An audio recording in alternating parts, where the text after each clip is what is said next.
3 मई से पहले मोदी सरकार ने एक बार फिर लॉकडाउन बढ़ा दिया है। देश में लॉकडाउन को 17 मई तक बढ़ा दिया गया है। केंद्र सरकार ने लॉकडाउन की नई गाइडलाइन जारी कर दी है। नई गाइडलाइन के मुताबिक सार्वजनिक स्थानों और काम करने की जगह पर मास्क पहनना अनिवार्य होगा। शादी समारोह में 50 और अंतिम संस्कार में 20 से ज्यादा लोग शामिल नहीं हो सकते हैं।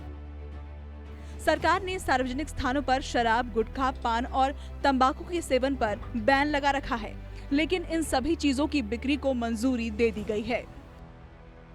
इनकी बिक्री के दौरान ग्राहकों को 2 गज की दूरी रखनी होगी। सरकार ने कहा है कि निजी और सरकारी सभी कर्मचारियों को आरोग्य सेतु ऐप डाउनलोड करना जरूरी होगा। देश में अब तक 3 चरणों में लॉकडाउन बढ़ाया गया है। इसमें जनता कर्फ्यू को जोड़ दिया जाए तो देश में 4 चरणों में देशबंदी लागू की गई है।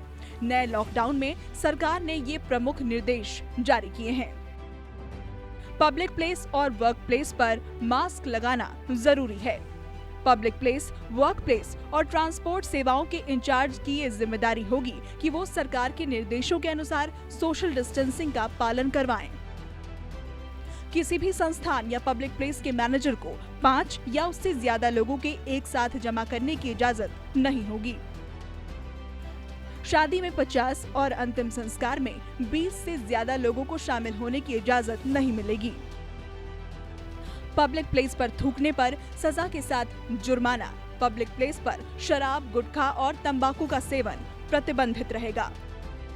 शराब, गुटखा, तंबाकू की बिक्री को मंजूरी दे दी गई है। इन दुकानों पर एक वक्त में 5 ही ग्राहक खड़े हो सकेंगे और इन्हें एक दूसरे से 2 गज यानी 6 फीट की दूरी रखनी होगी। वर्क प्लेस और वर्क ट्रांसपोर्टेशन के दौरान इंचार्ज को सोशल डिस्टेंसिंग के नियमों का कड़ाई से पालन करवाना होगा। सभी संस्थानों में कर्मचारियों की थर्मल स्क्रीनिंग और सैनिटाइजेशन की व्यवस्था करनी होगी। शिफ्ट बदलने के दौरान 1 घंटे का गैप देना जरूरी होगा। घर में 65 साल से ज्यादा के बुजुर्ग या 5 साल से कम उम्र के बच्चे हैं तो कर्मचारियों को घर से काम करने के लिए प्रोत्साहित किया जाए।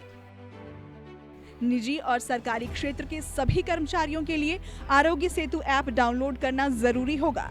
संस्थान या ऑफिस में बड़े स्तर पर मीटिंग नहीं की जा सकेंगी।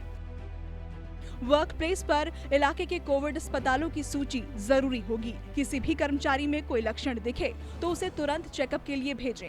क्वारंटीन एरिया की भी व्यवस्था हो ताकि ऐसे कर्मचारी को अस्पताल भेजे जाने तक वहां रखा जा सके।